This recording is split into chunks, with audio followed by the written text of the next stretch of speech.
Bienvenue sur le podcast Entrepreneur Mindset, le podcast à destination de tous les coachs, consultants et experts de l'accompagnement qui désirent se bâtir un mindset de leader et une activité prospère au service de leur vie et de leurs clients. Je suis Ludovic Gucker, fondateur de l'entreprise Kaizen Impact et nous accompagnons aujourd'hui les experts de l'accompagnement dans leur croissance tant personnelle qu'entrepreneuriale.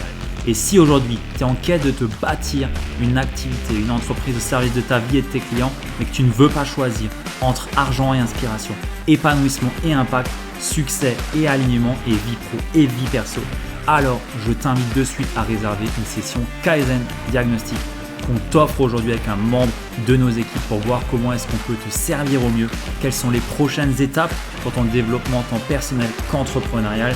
Et bien entendu, notre intention ici est de te servir et de te donner potentiellement envie de travailler avec nous.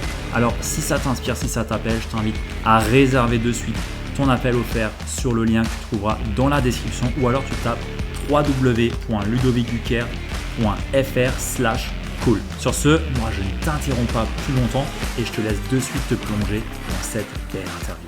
Bienvenue dans le podcast Entrepreneur Mindset. J'ai le plaisir d'être en compagnie de Romain Collignon. Romain, bienvenue. Comment tu vas? Ça va bien, Ludovic. Un grand plaisir d'échanger avec toi puis d'essayer de pouvoir partager quelques pépites et quelques enseignements auprès de ton audience. Ouais, ça va être un épisode riche. Tu as une belle expérience. Tu es aussi hôte d'un podcast qui se nomme Structure et ça donne un peu le ton, un peu le ton de l'interview que j'ai envie de mener avec toi. Tu es un petit peu la référence pour moi et je pense dans l'écosystème dans lequel on est en termes de structuration d'entreprise. C'est en tout cas comme ça que je perçois. Si on me parle de structure, je dis Romain, Romain Collignon. Est-ce que tu peux nous dire un petit peu, voilà, qui tu es, ce que tu fais aujourd'hui et ouais, on peut déjà démarrer un petit peu dans ce sens-là. Ouais, on peut démarrer là-dessus. C'est marrant que tu dises ce que je fais aujourd'hui parce qu'effectivement, depuis que la boîte elle existe, c'est 2016. Le cœur d'activité de ce que l'on fait aujourd'hui, ça a évolué. Peut-être qu'on aura l'occasion d'en parler. En tout cas, aujourd'hui, j'ai pas mal de casquettes. J'ai la casquette papa, j'ai la casquette mari, j'ai la casquette entrepreneur. Et sur cette casquette entrepreneur, on a monté et lancé en 2016 deux accélérateurs d'entrepreneurs. On appelle ça aussi des masterminds, qui se nomment le Mastermind 67 et le 78, et sur lequel on accompagne structurellement des entrepreneurs. Et on les accompagne à la fois dans la croissance de leur boîte, mais surtout, on le voit dans leur croissance professionnelle et personnelle, puisque généralement, l'entrepreneur, c'est lui qui est au cœur du réacteur. Et nous, on sait bien s'occuper du cœur du réacteur qui, derrière, a un impact sur la croissance de la boîte. C'est bien que tu dis ça parce que, alors en toute transparence, je pensais pas que tu allais parler directement de la place de l'humain, tu vois. Quand je vois un petit peu tout ce que tu fais de l'extérieur, hein, j'ai jamais pu être à l'intérieur, pas encore entre guillemets. C'est pas forcément ce qu'on voit en avant, en tout cas. Donc c'est intéressant que tu mentionnes ça ici. Ouais, mais je peux t'expliquer aussi pourquoi. C'est que, tu vois, il y a une chose entre ce que l'on livre et le marketing que l'on peut faire. La plupart des personnes ne sont pas conscientes que finalement, ils sont le cœur du réacteur. Donc, ils vont aller chercher des solutions extérieures sur le développement de la boîte, donc structurer la boîte. Ce qui est important, c'est ce qu'on fait. Mais au final, la première chose à structurer, c'est l'humain. Par contre, marquer et afficher le fait qu'on structure l'humain, c'est pas vendeur. Tu vois ce que je veux dire? Donc, c'est toujours de donner ce que les gens veulent pour après leur fournir ce dont ils ont réellement besoin. On voit bien un bon point marketing, c'est clair, donner leur ce dont ils ont envie et enfin plutôt vendre leur ce dont ils ont envie et donner leur ce dont ils ont besoin. Chouette, bah c'est cool. En tout cas, ça me parle bien. Est-ce que tu peux me dire un petit peu du coup la place que toi t'occupes aujourd'hui dans ton entreprise? Un petit peu Alors, quels sont les rôles que toi tu as aujourd'hui ou les types hmm, de parce que j'imagine que l'équipe que tu as, elle est aussi bien là pour supporter la boîte. Donc, ouais, ça serait intéressant de voir un petit peu ce point. aujourd'hui, ouais, complètement. Euh, Aujourd'hui, on est une vingtaine de collaborateurs dans la boîte. Mais quand je dis ça, j'en reviens à un chiffre qui est plutôt plus parlant, c'est qu'on est une dizaine d'équivalents temps plein. Surtout, D'accord. on travaille beaucoup avec les freelances, etc. C'est important pour moi de le dire parce que ça reste du coup une petite structure. Petite structure dans laquelle, moi, mon rôle, depuis 2016, a énormément changé au fur et à mesure des années. Puisqu'au démarrage, j'étais seul, donc je faisais tout. Et qui dit tout, bah, dealer avec le marketing, dealer avec les ventes, dealer avec la livraison, dealer avec l'administratif, les finances, l'opérationnel, etc. Et au final, c'est le côté, on est au four et au moulin. Hmm. Ce qui se passe aujourd'hui, c'est que j'ai la chance d'être entouré non seulement de collaborateurs qui me permettent de délivrer tout ce que l'on délivre, mais aussi d'avoir des personnes à certains postes. Aujourd'hui, je suis en mesure de pouvoir déléguer des décisions, tu vois, à ce point-là. Il y a trois Ouais. types de délégations, les tâches, les responsabilités, les décisions. Ce qui fait qu'aujourd'hui, je suis vraiment dans cette position on pourrait appeler ça de CEO, mais même un CEO d'une boîte de 10 personnes. Bon, est-ce que c'est pas Hmm. utiliser un titre un petit peu grandiloquent pour juste dire que je suis un chef d'entreprise, où la plupart du temps que je passe est dans ce rôle de visionnaire. C'est un truc, quelque chose qui me parle beaucoup, c'est-à-dire que je suis là pour créer le futur. Et mes trois grosses responsabilités, ou temps que je passe moi dans ma semaine pour la boîte, ça va être justement des réunions, il y en a très peu, avec la leadership team. Donc c'est simplement justement de pouvoir discuter avec ces personnes qui prennent les décisions dans différents départements.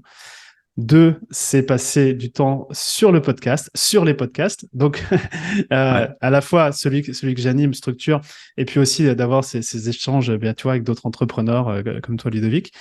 Et puis après, il y a un troisième élément, un de notre cœur de métier justement dans l'accompagnement des entrepreneurs, c'est de créer des événements qu'on appelle des masterminds, donc des rencontres dans lesquelles on organise et on rassemble jusqu'à une cinquantaine d'entrepreneurs. Et j'ai toujours cette casquette qu'on pourrait appeler de programme designer ou de mastermind designer, c'est-à-dire que je suis vraiment ici pour faire en sorte que ces rencontres-là, d'un point de vue contenu pédagogique et expérientiel, soient au top. Hmm. Donc c'est voilà un petit peu mon champ de responsabilité aujourd'hui. Ok, c'est intéressant. Du coup, ouais, t'es passé vraiment de solo à une structure complète. Justement, ça m'amène à la question que j'avais envie de te poser. C'est un petit peu les différents steps par lesquels on passe. Je sais que toi, tu as l'incubateur 56, le Mastermind 67 et le Network 78. Et Mhm. à chaque fois, 56 à 67, c'est les paliers de chiffre d'affaires. Euh, Quels sont les steps un petit peu par lesquels toi, tu es peut-être passé ou les clients que tu accompagnes passent pour justement shifter d'un point de vue identitaire de l'un à l'autre? Tu as déjà le premier élément de réponse, tu as dit identitaire, parce que c'est vrai que tu vois, quand on pose la question, il y a plus à côté qu'est-ce que je dois faire, quelles sont les étapes pour la boîte, etc. Mais en fait, l'idée, c'est d'abord qui je dois être. Hmm. Du coup, l'identité, parce que quand tu as une identité, et tu vois, le mindset, ça te parle beaucoup, c'est que quand tu arrives à t'associer une certaine identité, tu as un certain mindset derrière, certaines croyances qui te font faire des actions qui, du coup, te permettent d'avancer à un stade suivant dans ton développement d'entrepreneur. Et généralement, dans les phases de démarrage, on a plus cette casquette d'artisan. Alors, c'est pas artisan en mode péjoratif, c'est juste on est au four au moulin, on fait tout, quoi. Et la première étape, c'est de se dire, OK, je suis plus un artisan, je suis un entrepreneur, voire même je suis un chef d'entreprise. Et moi, le shift que je vois dans les clients qui se disent, OK, je ne suis pas entrepreneur, je suis un chef d'entreprise, ça a des implications vraiment positives pour le développement à la fois personnel et de la boîte. Parce que quand tu es chef d'entreprise, derrière, tu associes des équipes, tu associes Hmm. peut-être une structure de boîte plus conséquente, etc. Et si tu veux, il y a d'abord ce changement de mindset, et nous, on l'accompagne, ce changement d'identité qui fait que du coup les comportements sont différents et forcément eh bien ça a un impact sur le développement de la boîte. Donc il y a différentes étapes comme ça et je crois qu'une des premières choses à faire et c'est là où le mindset intervient aussi beaucoup, c'est le lâcher prise. Moi, je me suis rendu compte que à titre personnel et c'est ce qu'on voit aussi avec nos clients, c'est que plus les gens lâchent prise, plus c'est facile. Hmm. Lâcher prise, il y a l'ego derrière, forcément qui se cache, mais on est obligé de excuse-moi, on est on est obligé de lâcher prise pour recruter par exemple, tu vois. Ouais. Si c'est son bébé, ben ok, il y a quelqu'un d'autre qui rentre dans l'équipe. Et d'ailleurs, tu vois, les différentes steps qu'on peut voir, c'est au départ, on est un one-man show, on fait tout. Et après, j'aime bien dire, on est un one-team show.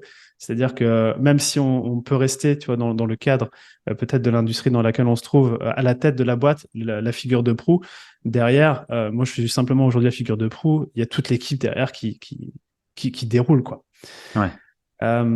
Voilà, et peut-être un élément central, et j'espère qu'on aura l'occasion d'en rediscuter derrière, parce que c'est vraiment le cœur de ce que l'on fait, c'est que au fur et à mesure du développement de la boîte, l'entrepreneur, son unique but, c'est de se racheter du temps. Hmm. Et c'est un concept qui est difficile à appréhender au démarrage, mais c'est un concept phare, nous, de ce que l'on fait. C'est que la plupart des paliers qu'on va avoir de développement de chiffre d'affaires, c'est tout simplement que le goulet d'étranglement, c'est l'entrepreneur à la tête, son temps notamment, donc ses ressources, mais le temps. Et donc, tout ce que la philosophie qui est derrière, c'est de se dire, OK, ce temps que j'investis aujourd'hui, comment, eh bien, je peux soit éliminer ces tâches que je fais, les déléguer, les automatiser, etc. Du coup, je récupère du temps et ce temps, je Ouais. le réinvestis. Je le réinvestis dans des activités et des projets qui sont générateurs de croissance pour la boîte. Hmm. Et ça, c'est le game, peu importe le développement de la boîte, parce qu'à un moment donné, même si toi, l'entrepreneur, je t'ai raconté ce que je fais, c'est Ouais. que, c'est que des activités génératrices de croissance pour la boîte. Et à un moment donné, c'est de se dire aussi, quand on a commencé à avoir les équipes, c'est de faire exactement la même chose avec les équipes. Hmm. C'est passer de travailler dans mon entreprise à sur mon entreprise et essayer de passer le plus de Ouais. temps sur plutôt que dans et laisser l'opérationnel du coup plutôt à des équipes quoi. Ouais, c'est exactement ça. La phrase, c'est bien que tu la mentionnes, elle est connue. Et derrière, ce qui se cache, mais c'est ce qu'on voit pas forcément, c'est l'entrepreneur au centre, il doit se racheter du temps. C'est-à-dire qu'il doit réinvestir l'argent qu'il génère avec sa boîte pour justement se dégager du temps, se racheter du temps qu'il Hmm. va réinvestir. C'est vraiment ça le cœur du truc. Le Ok. secret, le hack. Ce qui est intéressant, c'est que tu parles de goulot d'étranglement, du coup de chaîne de valeur, et c'est aussi penser en VSM, enfin en chaîne. Et ça, c'est aussi intéressant. Est-ce que ou toi, est-ce que tu as des pratiques lean? À la base, je suis ingénieur en production et expert en lean. Du coup, ça me parle beaucoup. Mais est-ce que toi, tu as des influences lean qui t'ont aidé dans justement tous ces process, toute cette mise en place d'activités structurées? Alors, je suis ingénieur aussi de formation, mais pas dans la production. Mais les choses carrées, ça me parle. Je crois qu'un des trucs qui aide beaucoup, qui nous a beaucoup aidé et qui aide toujours la boîte, c'est la culture du feedback. C'est-à-dire Hmm. que, en fait, tout ce que l'on fait et qu'il y a une récurrence, mais vraiment tout, hein, on a une culture du feedback. Et la culture du feedback, elle est très simple, c'est qu'est-ce qui a fonctionné? Et on le note parce que c'est toujours important de se rappeler ce qui a Ouais. fonctionné. Quand on est entrepreneur, souvent on voit tout ce qui fonctionne mal, donc c'est important aussi de marquer ce qui a fonctionné. Qu'est-ce qui n'a pas fonctionné? Important. Et ça, c'est ma question ultime, c'est si je devais recommencer cette expérience de zéro, qu'est-ce que je ferais différemment? Et cette simple question, ça te permet justement d'avoir ton plan d'action sur l'itération pour voilà, le prochain lancement marketing, Hmm. le prochain podcast d'interview que tu peux faire. Enfin, tu vois, tu peux vraiment appliquer ça sur tout. Donc, moi, j'ai pas, tu vois, le lean, je l'ai lu, je le comprends, je le maîtrise, mais j'ai jamais pu l'utiliser dans un autre contexte que celui de la boîte. Et c'est une appropriation, on va dire, minime peut-être, mais ça fonctionne. Hmm. Ouais, ouais, non, non, c'est en tout cas dans ce que j'ai pu dans ce que tu as pu me dire, ça me faisait des rappels par rapport à des principes fondamentaux du Lean. Donc ouais, ok, chouette. Euh, c'est intéressant ce que tu as mentionné. On voit vraiment le step de ok, je passe de l'artisan vraiment à j'ai une entreprise et je la développe comme telle.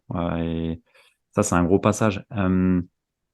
Qu'est-ce qui je pense que vous voyez souvent des freins peut-être ou des choses qui reviennent souvent en termes de peur peut-être ou en termes de je sais pas de syndrome ou autre entre justement ce passage-là de je suis l'artisan à je passe maintenant à l'entreprise.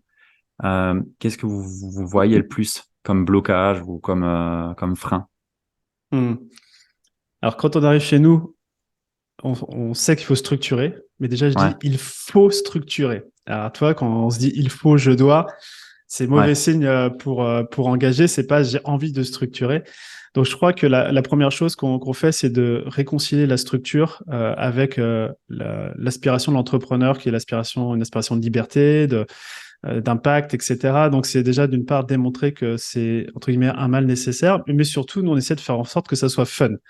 Hmm, Donc, je pense qu'on est, on est l'unique boîte où on arrive à mettre du fun, à mettre de l'énergie autour de cette structuration.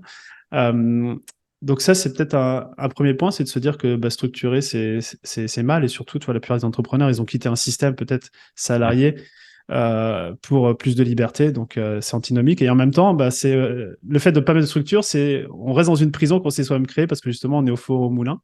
Ouais. Ça serait peut-être le premier élément. Et puis le deuxième élément, je l'ai plus ou moins mentionné déjà tout à l'heure, c'est de se focuser purement sur la croissance.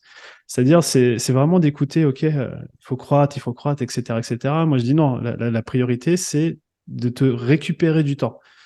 Parce que toi, tu es entrepreneur, je peux te dire que si aujourd'hui, tu gagnes 6 heures chaque jour cette semaine pour des Hmm. nouvelles activités de croissance pour la boîte, je sais que tu vas bien les utiliser. Donc, tu vois, c'est plus c'est un shift de mindset et on travaille beaucoup dessus et on essaie encore plus de communiquer dessus. On devrait encore plus le faire parce que tu vois, c'est un petit peu ce syndrome, mais c'est plus une fausse croyance globale hein, Ouais, ouais. de faire de la croissance pour faire de la croissance. Hmm. Ouais, c'est intéressant, remettre au cœur les aspirations et bah, nourrir les valeurs des personnes au travers justement de cette structure. C'est, ouais, voir ça comme quelque chose qui soutient plutôt que quelque chose qui challenge. Ouais, Ouais, exactement. Et tiens, si tu parles d'aspiration, il y a un des concepts sur lequel on travaille énormément, c'est la zone de génie.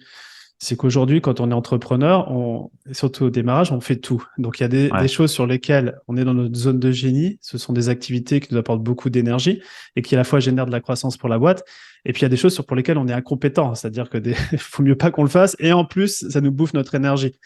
Et donc, ouais, c'est dans ce concept-là où de se dire, bah, tu vois, sur l'ensemble des activités et des tâches qu'on fait dans la semaine récurrente, ouais, c'est quelles sont celles que je peux en priorité déléguer, qui m'apportent aucune valeur, moi, à titre personnel, qui vont pas me nourrir, mais qui vont nourrir quelqu'un d'autre. C'est ça qui est assez intéressant, c'est ça qui est assez magique aujourd'hui dans notre société. On peut vraiment travailler avec des gens en remote, partout dans le monde, hmm, et collaborer avec eux sur des tâches qui nous, on n'aime pas ça, et eux adorent. Tu vois.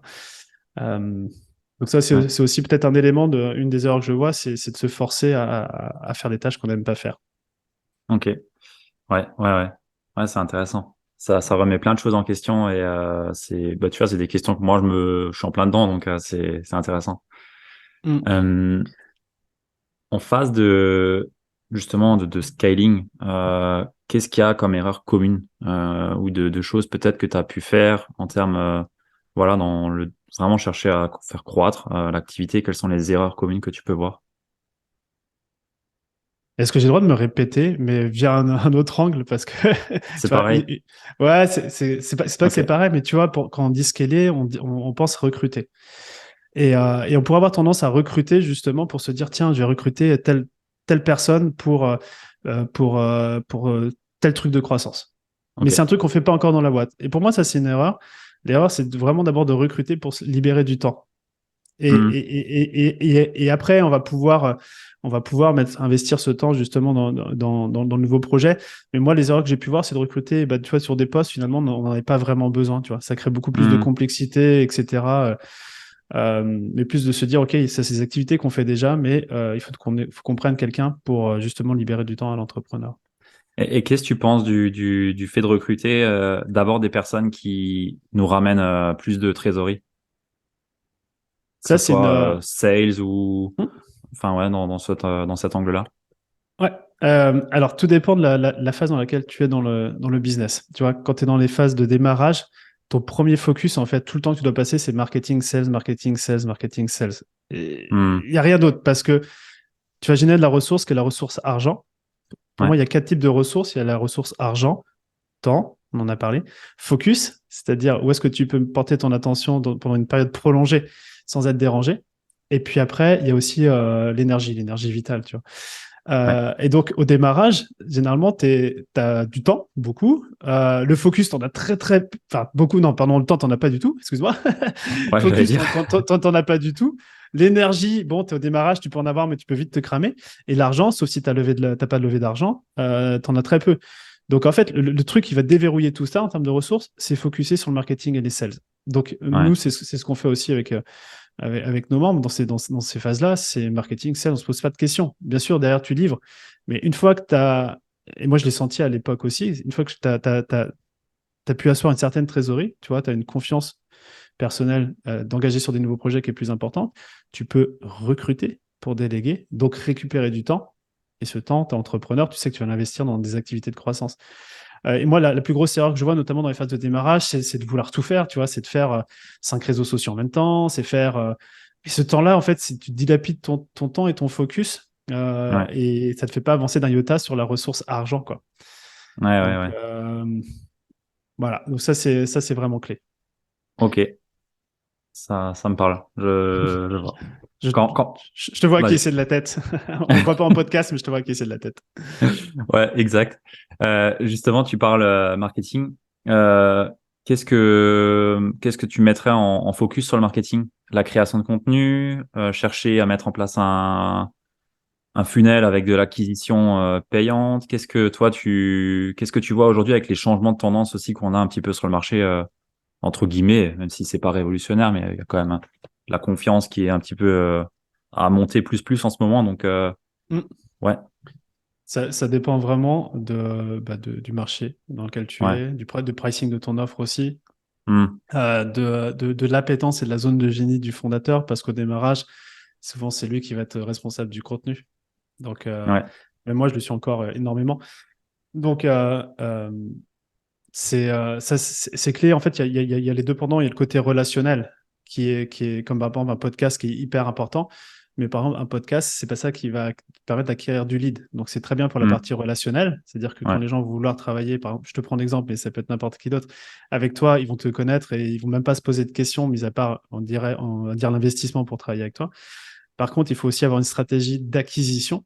Et là, il y a plein de modèles qui permettent justement d'augmenter la pompe de trafic payant pour pouvoir avoir un flux constant de prospects. Parce que ça, c'est une aussi des erreurs que je vois dans la croissance, c'est que on structure plein de choses, mais en fait, il y a il y a zéro pompe de nouveaux clients, enfin de nouveaux prospects qui arrivent dans le pipe.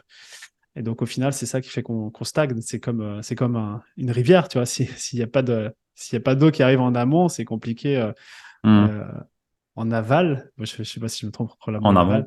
Ouais. Ouais, enfin bref, on va s'y retrouver. Ouais, ouais. Enfin, les auditeurs vont s'y retrouver, d'avoir des clients en sortie de funnel, quoi. Hmm. Ouais, ouais. Ok. Ouais, c'est vraiment avoir on va dire, une sorte de prédictibilité, même si la stabilité, je pense que c'est jamais 100%. Je pense que c'est quelque chose qui fait envie et qui fait vendre la stabilité, mais enfin, essayer d'avoir un maximum, en tout cas, visé à avoir une stabilité dans l'acquisition. Ouais, ça, c'est un gros point. Un gros point, ouais. Bien sûr. Après, tu vois, nous, on pilote tout. On fait ça avec nos membres via ce qu'on appelle des tableaux de score ou des scorecards. Hmm. C'est de se dire, OK, on a ces intentions de vente sur l'année. On décompose, si tu veux, en intention de vente, ce que ça revient à la semaine. Ouais. Combien de calls doivent avoir lieu dans la semaine. Et pour avoir tant de calls, c'est combien de leads doivent arriver dans le pipe. Et au final, tu sais que bah, je sais pas, chaque jour, tu dois avoir 50 nouveaux prospects qui rentrent. Hmm. Bah voilà, bah à partir de là, tu mets en place des actions marketing qui te permettent d'avoir ça. Et si tu es dans le rouge, bah tu corriges et tu avances, quoi. Ce qui est sûr, c'est que tu vois, en termes d'acquisition, si on parle d'acquisition payante, je sais pas, ça fait depuis 2008 que je suis tout ça. En 15 ans, ça a énormément évolué. Donc, Ouais, tu ouais. vois, et ça évoluera toujours, mais c'est ça qui est assez intéressant. C'est ça aussi qui fait un peu la créativité marketing pour capter de l'audience. Donc, bon, je sais pas si j'ai répondu à ta question de manière globale, Si, elle est, mais pour moi, il y a les deux piliers, effectivement, l'acquisition payante et puis le relationnel aussi à privilégier. hmm. Il faut les deux. Ouais, ouais. Un mix des deux, je pense que c'est nécessaire. Et au début, surtout, je pense, bah voilà, on n'a pas forcément l'argent, donc ça va plutôt être sur ouais, du classique avec des contenus et autres. Mais après, une fois qu'on a des revenus, mettre ça dans l'entreprise, quoi, pour développer l'acquisition. Mhm. Top. Euh, T'es connu pour le Mastermind 67, principalement, même si t'as les deux autres. Et je voulais te demander un peu comment t'as démarré un Mastermind en ayant, on va dire, des leaders comme tu peux en avoir dans ton Mastermind. Ça m'a toujours interpellé. Mhm. Et je serais intéressé ouais, Les d'avoir coulisses. ton retour. Ouais. Démarrer petit. Ça va être je pourrais terminer là-dessus. Euh, mais je vais prendre l'exemple effectivement du Mastermind 67 qui est aujourd'hui le Mastermind historique parce que c'était le premier et c'est celui aussi qui est sur lequel on a comment dire, le plus c'est marrant, d'attrait, de bouche-oreille, etc. Mhm. Je l'ai lancé, je crois que c'était en janvier 2017. Euh, et en fait, c'est parti un peu d'une erreur ou d'un constat. Alors, tu vas me dire, OK. Mais à cette époque-là, je travaillais beaucoup en one-one, c'est-à-dire je faisais du coaching one-one, etc. À un point où mensuellement, je ne pouvais pas avoir plus de clients par rapport au temps. Et surtout, je me suis dit, mais attends, ce que je viens de raconter là, je le raconte encore à la même personne 2 heures plus tard, à une autre personne. Et puis lui, ce qu'il vient de me raconter, c'est génial, j'ai appris quelque chose. Et la personne que j'ai vue après, elle aurait pu en bénéficier. Et c'est à partir de ce principe-là, je me suis dit, en fait, il y a vraiment un truc d'intelligence collective à créer. Et d'où le fait d'avoir lancé le Mastermind 67. Quand je l'ai lancé, je pensais pas que ça. On en reparlerait 6 ou 7 ans plus tard avec l'ampleur que ça a pris. Mais c'était dans un premier temps comment dire, un palier, un goulet d'étranglement de par la livraison de mon expertise, qui était sur les tunnels de vente à l'époque. Ça a évolué. De me dire, on va mettre les mêmes personnes dans la même pièce et surtout de constater que la valeur délivrée en ce qu'on pourrait appeler un one-to-many plutôt qu'un one-to-one était beaucoup plus importante. Donc, c'est parti de là. Et la première année, on était 10 membres dedans. Tu vois, donc, c'est pour ça que je te dis, commencer petit, Ouais. mais aussi avec l'ambition que ça puisse devenir beaucoup plus grand parce que la somme des synergies, elle est beaucoup plus importante dès qu'on rajoute un élément dans le groupe. Ouais. Donc, c'est parti de là. Et à partir et peut-être après la sauce secrète de tout ça, je vais t'en donner deux. Un, c'est savoir, c'est aussi important les gens qui sont dedans que les gens qui ne sont pas dedans. Donc, c'est dès le démarrage, j'étais très au clair sur le type d'entrepreneur que je voulais Mm. dans ce groupe, en termes de valeur, en termes d'ambition, en termes d'objectifs, etc. Et de dire non. Et des fois, c'était compliqué de dire non à des personnes que je voulais pas. Ouais. Et je voulais pas, non pas parce que voilà, c'était juste un seul élément dans un groupe comme ça, dont les valeurs ne sont pas les bonnes, ça te pourrit le groupe. Ouais, la pomme pourrie, quoi. Ouais, exactement. Donc, faut être, et c'est un de nos critères. Et moi, mon critère Mm. aujourd'hui, je vais te donner, il est très simple et aussi pour les personnes qui, du coup, aujourd'hui, closent les membres dans les masterminds, c'est le niveau d'énergie que l'on a à la fin d'un échange. C'est-à-dire, est-ce que j'ai plus d'énergie à la fin de cet échange qu'au démarrage? Si oui, déjà, il y a de fortes chances que ça fonctionne. Bon, après, il y en a d'autres critères, évidemment. Mm. Ça, c'est le premier point.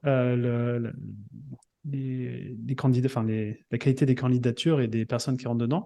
Et puis le deuxième, c'est d'avoir itéré. Donc on revient à cette notion de feedback tous les trimestres, à chaque rencontre, pour améliorer la livraison du programme. Donc, le mastermind aujourd'hui, toi, notre prochaine rencontre du 67, là, c'est mi-avril, n'a tellement rien à voir avec les 2-3 premières rencontres. Là, je dois être à 26 rencontres, un truc comme ça organisé. Euh, Ok. mais même encore aujourd'hui, là en avril, à la fin, on va se poser avec l'équipe. On fait ça au moment du fromage, on appelle ça le cheeseback plutôt que le feedback. Pas Mais mal. ouais, on se pose avec l'équipe et on se dit exactement les questions que j'ai partagées tout à l'heure. Qu'est-ce qui a fonctionné? Qu'est-ce qui n'a pas fonctionné? La prochaine fois, ou si on devait recommencer ça, qu'est-ce qu'on aurait fait différemment? Et puis aussi, on demande à nos membres comment on pourrait améliorer les choses. Et si tu veux, ça, c'est dans l'ADN, mais depuis le démarrage. Ce qui fait que du coup, c'est un des éléments qui fait que on innove à chaque fois. Et puis, les personnes qui, pour cette année, sont là depuis 5 ans, hein, elles Ah ouais. retrouvent de la nouveauté et elles voient qu'on ne repose pas sur nos lauriers, quoi. Tout le travail, il y a du travail toujours Mm. en permanence. Mais j'ai deux questions qui me sont venues. La première, c'est comment tu fais pour garder le taux d'engagement des personnes au cours de l'année, puisque Mm, c'est 1 an, je crois, hein, si je dis pas de mm, bêtises. mm. Voilà, comment tu gardes l'engagement, que ces personnes soient, je sais pas si vous avez, enfin, je pense pas qu'il y a que les rencontres, il y a d'autres choses entre, sans doute. Comment tu fais pour garder ou comment vous faites pour garder l'engagement des personnes? Et la seconde, ça, qu'est-ce qui fait que des personnes reviennent du coup? Qu'est-ce qu'ils viennent chercher? Parce qu'on se dit une fois que c'est structuré, c'est structuré. Euh, J'imagine qu'il y a le réseau, tout ce qu'il y a autour qui fait qu'on a envie de venir, mais les expériences, et ainsi de suite. Mais ouais, j'aimerais bien avoir ton retour par rapport à ça. Ouais. Premier point, déjà, on le traque. On traque l'engagement des membres. Donc, ça fait partie de notre scorecard. Toutes les semaines, on regarde dans les différents programmes le pourcentage global. Et à partir de là, si on voit des choses, parce qu'on en a eu, et puis je me rappelle notamment un retour de vacances où j'étais halluciné, on n'avait que 60%, tu vois, d'engagement. Et après, bon, l'engagement, on le traque sous différents éléments, présence en ligne, présence rencontre, enfin, Ouais, il y a tout un tas d'éléments que l'on traite. Maintenant, ce qui est sûr, c'est que sur un an, c'est long, et que la fréquence trimestrielle des rencontres, c'est clé. C'est-à-dire ok. que j'ai remarqué, je l'ai lu dans un bouquin d'ailleurs, je ne pourrais pas te redonner le titre, mais c'est que l'être humain, il a en fait, on vit avec les saisons. Et tu vois, les saisons, il y en a 4. Et en fait, 3 mois, c'est vraiment génial parce que c'est un temps suffisamment long pour pouvoir se fixer des objectifs ambitieux et se donner toutes les chances de les atteindre. Et en même temps, c'est un temps où au bout de 3 mois, on a besoin de renouveler, tu vois. On a besoin de renouveau, on a besoin de réinitialiser les choses. Et donc, en fait, les rencontres, c'est pile poil, ce qui fait que dans un programme d'un an, par exemple, où il n'y aurait pas de rencontre, je vois pas comment quelqu'un pourrait faire un programme d'un an sans rencontre présentielle, physique. Ouais, ouais.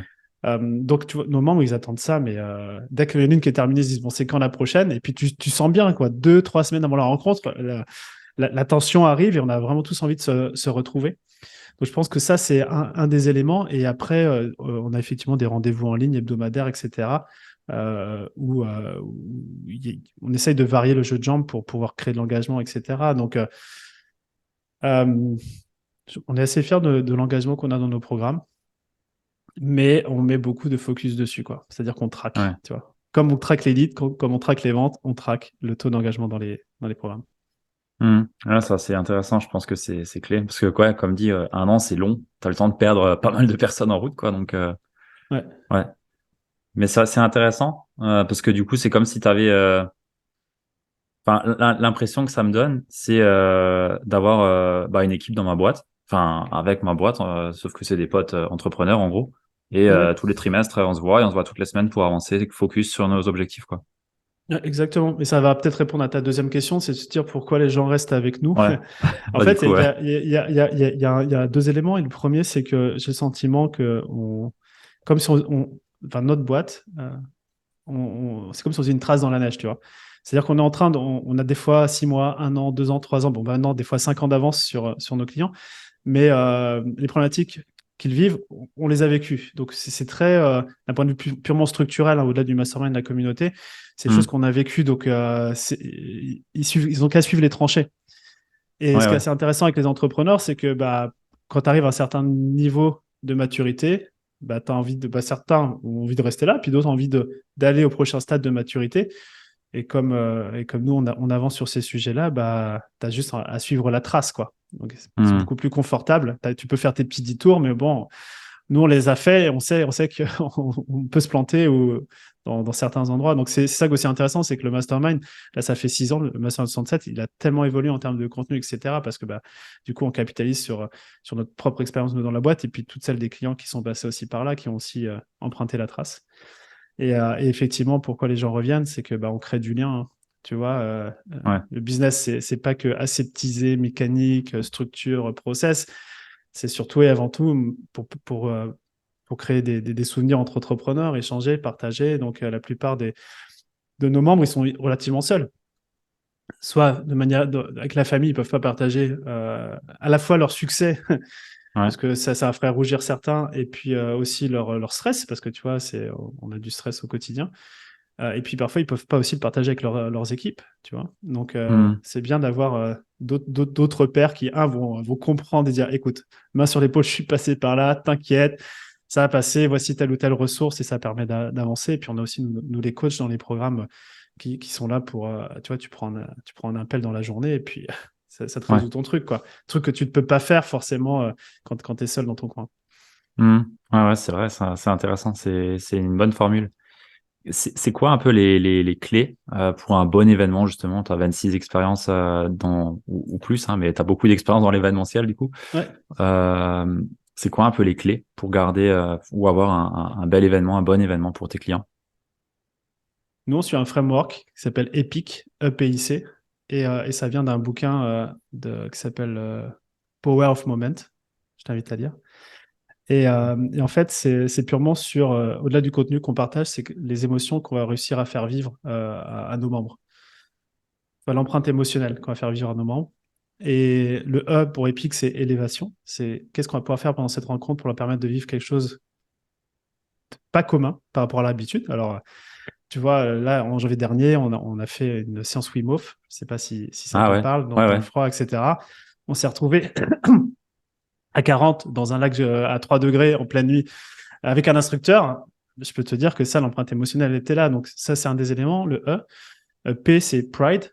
Donc, comment faire en sorte que nos membres soient fiers. Et donc, il y a plein de choses. I, c'est insight.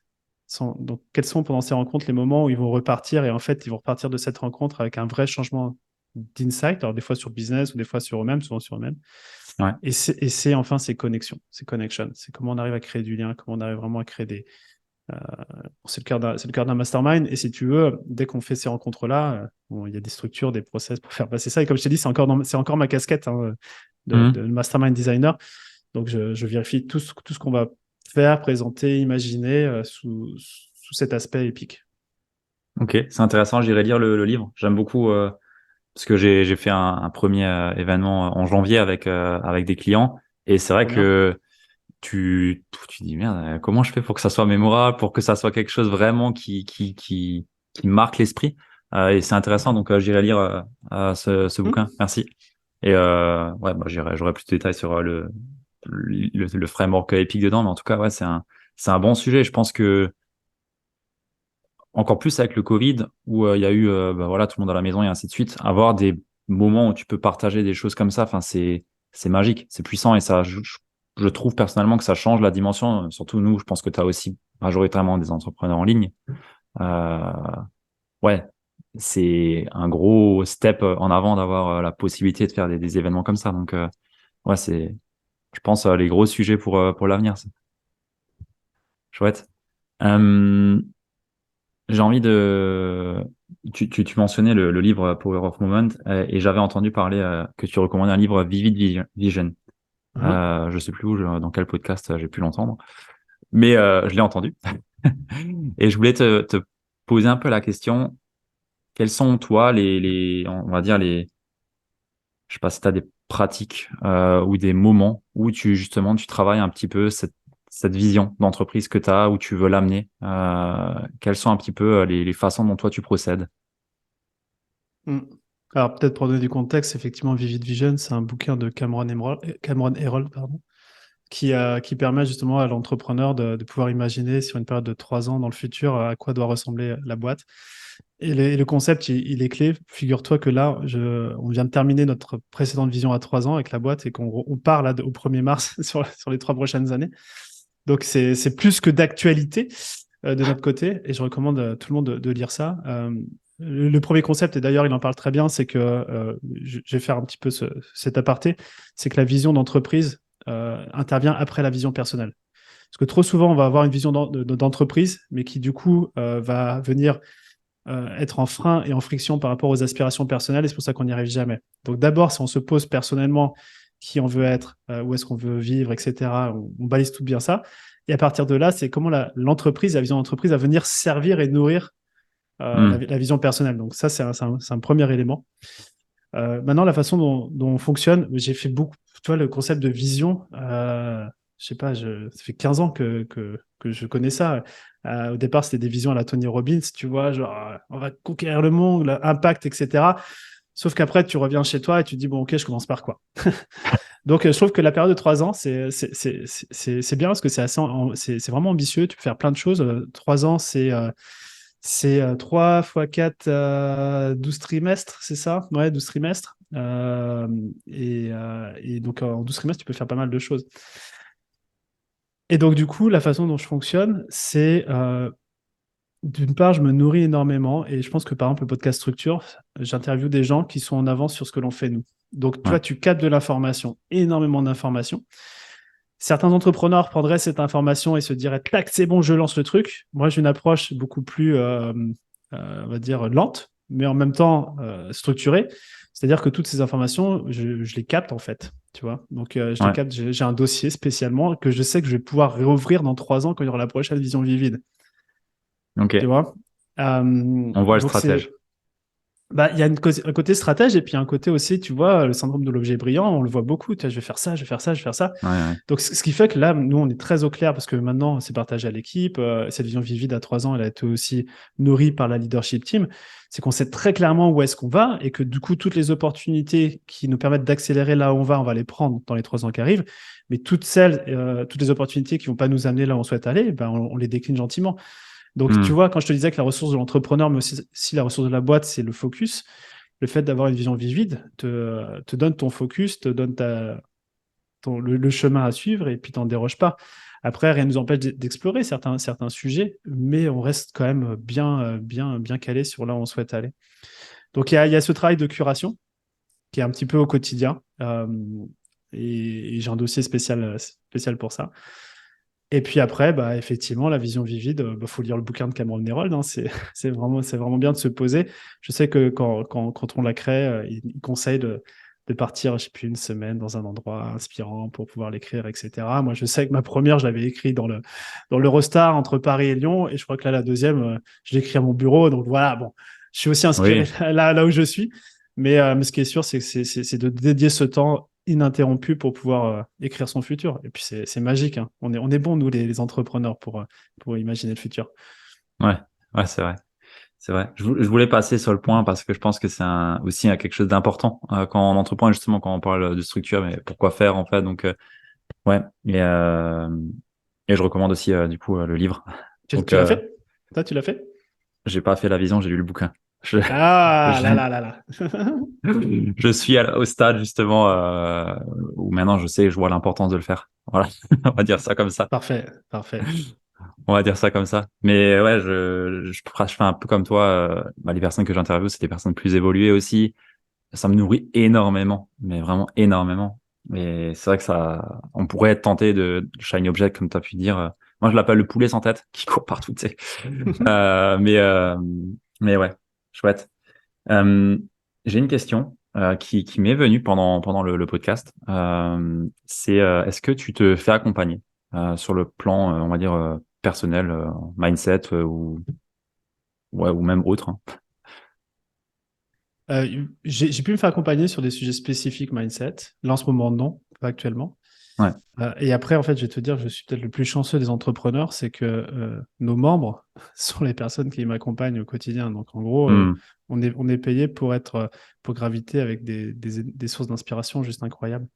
ouais, Donc, c'est vrai. c'est peut-être question joker parce que je pense que notre cœur d'activité fait que je suis accompagné. Je ne suis pas accompagné en même temps, je suis peut-être la personne la plus accompagnée, quoi. Ouais, c'est vrai. T'as de belles personnes. Ok, chouette.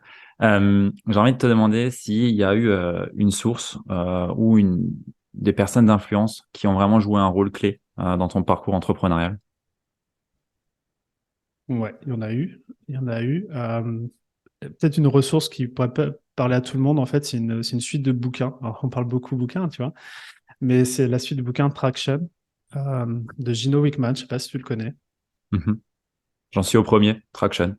C'est bien, bah c'est cœur. Et d'ailleurs, nous, on fonctionne. Donc, le bouquin détaille en fait ce qu'il appelle un iOS, un Entrepreneurial Operating System. C'est comment on fait fonctionner une boîte. Et c'est quelque chose qu'on a aussi nous adapté et qu'on enseigne à nos membres.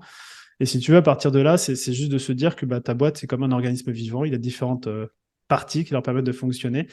Et ça a été vraiment mon réveil de me dire, je savais que ma boîte avait un problème structurel, mais comment le résoudre? Et en fait, tu te rends compte que bah, voilà, il y a quelqu'un qui est une boîte qui a beaucoup travaillé là-dessus et le système est vraiment chouette. Et au-delà de ça, au-delà de ce bouquin-là, tu as toute une série notamment un qui s'appelle Rocket Fuel et qui va venir expliquer en fait les deux rôles prépondérants dans une boîte. C'est un truc qu'on pourrait faire un podcast là-dessus. Mais aujourd'hui, on voit toujours l'entrepreneur avec sa casquette entrepreneur, sauf qu'en vrai, il a deux casquettes. Il y a une casquette d'entrepreneur visionnaire et d'entrepreneur intégrateur. Le visionnaire, c'est celui qui va rêver, celui qui va imaginer. Et l'entrepreneur intégrateur, c'est celui qui va prendre cette vision et qui va en faire une réalité. Et Hmm, la plupart du temps, c'est pour ça que des fois on est schizophrène au démarrage, c'est que quand on est tout seul, on doit faire les deux. C'est-à-dire on adore rêver, bosser sur le business, puis quand il faut mettre les mains dedans, bah, voilà, c'est quelqu'un d'autre, donc il y a une espèce de schizophrénie. Et en vrai, moi, c'était vraiment l'insight que j'ai eu quand j'ai découvert ça, c'est de me dire, mais en fait, je pensais, en fait, toutes ces boîtes qui réussissent, en fait, ils sont toujours plusieurs. Donc, on peut peut-être aller voir du côté de la startup où de base, si tu veux, tu as un tech qui va s'associer, qui est produit, puis tu as le bizdev. Donc, ils sont déjà deux, ok, trois, voire même trois. Mais même des mecs comme Disney, où tu vois toujours, tu parles de Walt Disney. Walt, c'est le visionnaire, mais en fait, personne connaît son frère Roy. Et Roy, c'était l'entrepreneur intégrateur. Donc, en fait, ils hmm, étaient deux, deux grosses machines à la tête de la boîte. Sauf que notre société met vraiment en avant l'entrepreneur visionnaire parce que c'est celui qui est qui est la face externe de la boîte, mais il y a toujours quelqu'un qui a la face interne. ouais. Et nous, ça a été un gros changement, et c'est un gros changement aussi chez nos membres, c'est dès qu'ils arrivent à comment dire, recruter ou collaborer avec un intégrateur, donc un entrepreneur qui a vraiment cette casquette d'intégration, c'est là où le business il explose. Hmm. J'ai pas demandé, mais t'es associé ou tu es seul, entre guillemets? Ouais, je suis seul dans la boîte. Après, Ok. j'ai des gens dans la boîte avec qui, si on avait démarré ensemble, on aurait pu Hmm. être associés. Ouais, ok. Ok. Chouette. J'ai découvert ce bouquin, je crois, il y a 6 mois, quelque chose comme ça. Et j'ai vraiment adoré aussi la façon dont il ramène. Enfin, c'est simple. Enfin, c'est simple. Il y a tout à dérouler et il faut dérouler. Mais j'ai beaucoup aimé. Du coup, t'es iOS certifié ou non? Non, T'es non, pas allé jusqu'à là? Je sais pas, je non. demande par curiosité. Ok, chouette. Bah, j'irai voir Rocket Fuel parce que c'est vrai que c'est intéressant. Ces deux identités, ces deux parce que ouais, c'est vrai. Il y a vraiment deux identités d'entrepreneurs et souvent on se perd et moi je le vois avec mes clients. Moi, j'accompagne beaucoup sur le mindset. Enfin, je suis voilà, business et mindset, mais beaucoup plus mindset parce que les Mhm. problématiques sont souvent bien là. Et c'est souvent cette dissociation entre bah maintenant il faut le faire, comment je le fais et par rapport à la personne où ça bloque en règle générale et ouais, ça fait réfléchir. Ok, j'irai lire aussi ce bouquin. Enfin, j'avais prévu de lire tous les bouquins de la série. Je pense qu'ils sont tous bons. Euh, Merci pour le partage. J'ai envie de te demander quel a été le meilleur investissement que tu as pu faire à moins de 100 euros, qui ne peut pas être du coup la suite iOS. À moins de 100 euros. Est-ce que ça peut être 100 euros par mois ou pas? Allez, ouais. Non, ce que j'ai envie de te dire, peut-être le meilleur investissement que j'ai pu faire, c'est. Bon, tu vas me dire, ah, c'est nul ton truc, mais c'est tellement vrai, c'est la salle de sport. C'est pas nul, c'est très bien. Ouais, c'est très bien. Non, mais moi, je le vois, esprit sain dans un corps sain. Je sais que, enfin, je sais pas, je vais 3 fois par semaine à la salle. Bon, après, c'est activité sportive de manière globale, mais je sais que quand j'ai eu des périodes où je n'y allais pas, tu vois, il y a une espèce de truc qui commence à s'effriter. Et c'est un enjeu sur la confiance en soi, c'est un enjeu sur le business, etc. Et tu ne le vois pas venir. Donc, moi, le meilleur investissement, c'est de se faire, d'avoir ce prélèvement dans la salle de sport à moins de 100 euros par mois et de pouvoir y aller pour. Tu vois, je vois vraiment ça, moi, comme mon carburant, mon énergie pour le business, quoi. Ouais, je suis complètement pour. Et tu vois, à chaque fois que je demande le meilleur investissement à moins de 100 euros, en règle générale, je demande d'abord l'influence avant, parce que là, on va me donner Mhm. peut-être un livre. Et sur 100 euros, du coup, je demande autre chose qu'un livre en général. Et souvent, c'est des choses pour le sport. On voit que les entrepreneurs qui ont un certain niveau, bah, le sport, c'est partie intégrante. Et je pense vraiment que c'est pas à négliger. Parce qu'à un moment donné, c'est une dette qu'on traîne aussi. Bah oui, mais l'énergie vitale, je vais te donner un exemple, j'ai eu la grippe la semaine dernière, c'est très longtemps que j'ai pas été malade. En 4 jours, j'ai rien fait. Ouais. Mais genre, et parce que justement, cette ressource d'énergie vitale, elle n'était pas présente. Donc, je pouvais avoir tout le temps du monde, de l'argent du monde et le focus du monde, je pouvais rien faire. Hmm. Donc préserver cette énergie vitale, et le sport en fait partie, hein. Il y a l'alimentation, le sommeil, il y a plein de choses. Ouais. Bah oui, c'est pas négligé, hein. Ouais, ouais. Ouais. C'est bien de le mentionner. Top. Est-ce qu'il y a un message que tu souhaiterais passer aux personnes qui nous écoutent? Qu'est-ce que je pourrais leur faire passer comme message? Euh, Eh ben moi, j'ai envie de vous dire, si vous écoutez Ludovic sur le podcast et que vous avez besoin de le faire accompagner sur la partie mindset, envoyez-lui simplement un petit message. Voilà. C'est très gentil. Merci, Robin.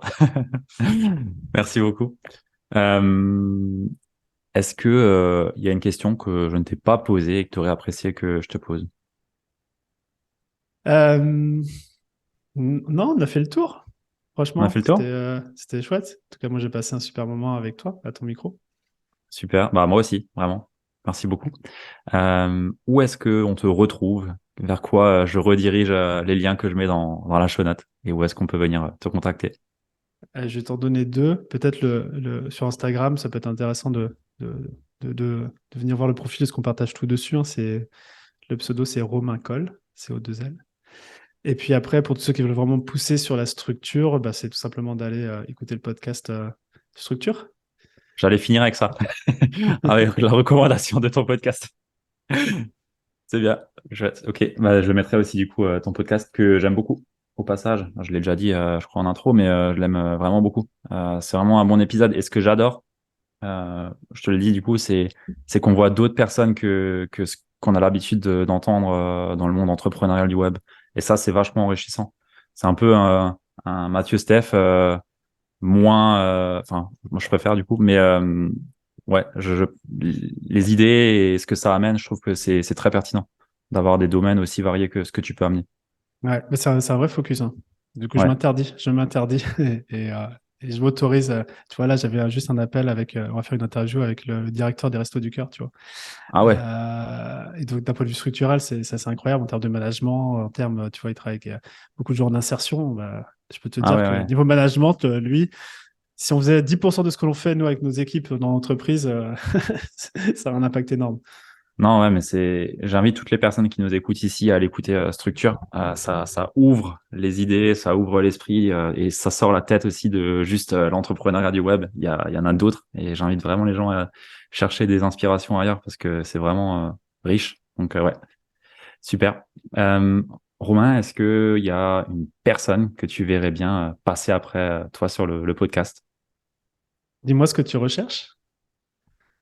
J'ai envie de te dire une entrepreneuse parce que j'en ai pas tant que ça, mine de rien. Mhm. Et donc déjà une entrepreneuse qui est inspirante et qui a des choses à apporter sur la partie entrepreneuriale, leadership, mindset. Bah, à fond. Bah, écoute, je pense à Charlotte. Je pense à Charlotte Apieto de Postadem. Je lui envoie Ah un ouais, petit message si tu l'as pas encore eu. Je pense que ça pourrait beaucoup non, plaire à et ton j'aime beaucoup audience. ce qu'elle fait. Ouais, Postadem, ouais, j'aime beaucoup ce qu'elle fait. Chouette, super. Bah, merci beaucoup. Merci beaucoup Romain, j'ai vraiment apprécié l'échange et j'ai hâte de le publier. C'est dans 4 semaines du coup, mais j'ai hâte de le publier et aussi de le réécouter au montage. C'est un bel épisode. Merci à toi. Ça marche, Ludovic. À bientôt. À bientôt.